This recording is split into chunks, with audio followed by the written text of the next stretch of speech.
So talking with Cameron Payne, we heard you guys really be enthusiastic this morning. And he was like, that's just become what the team is. And how important is that shoot around, is that enthusiastic, considering after a long road trip to have a gym like that?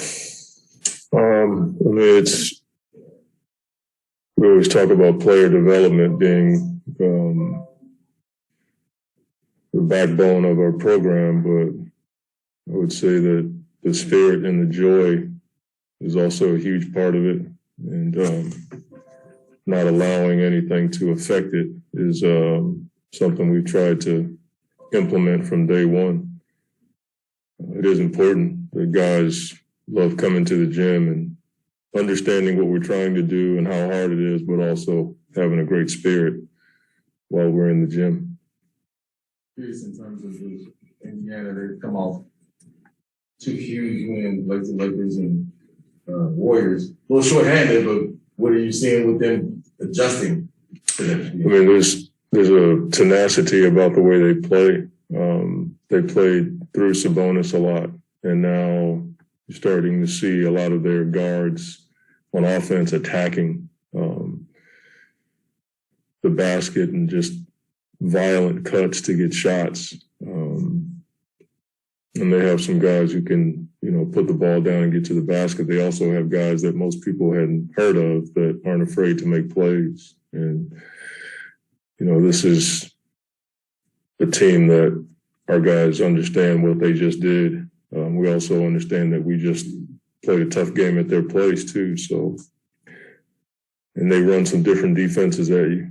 They played zone a ton against the Clippers, and Coach Carlisle's been known to change up his defensive looks.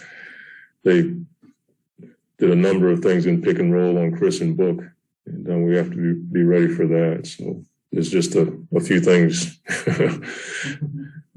of note that we talked about this morning with our squad. What are the challenges of preparing for a team that has so many key guys out and have to change, what they're doing on the fly with a smaller sample size like that? I think, you respect it for sure. Anybody that puts on an NBA jersey is worthy of that kind of respect. So we preach that a lot.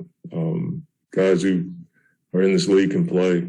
And at the same time, when teams have that many guys in and out, you want to give respect and the time to the scouting report, but you also want to lock in on what you do. And that's one of the things that we've been able to do is just, stick to our identity consistently. And that's basically what it comes down to. I mean, you want to know what teams are doing, but, you also have to stick to what you do. And we've tried to be consistent in that. With that in mind, something Javale talked about a while back is seeing scouting reports and like, okay, we think this guy can shoot or can't shoot, but when you just haven't seen him, so much doesn't help out. We played Indiana last week, and the guys get to see some of these players. I think it's important to, have that type of familiarity with the team. I mean, we can put it on paper, we can show clips, we can walk you through plays, but the guys being on the floor and touching those guys and, understanding that Holiday is going to, when he's in that left corner, he's flying off that thing to get a jump shot. Or if he's in their stack action, that he may not always come to the top, he may pop to the wing. Like, we can show you on film, but once you deal with in the game, you understand physicality and communication, how important it is in those particular plays and environments. Anything else, Coach? Thank you. Recording stopped.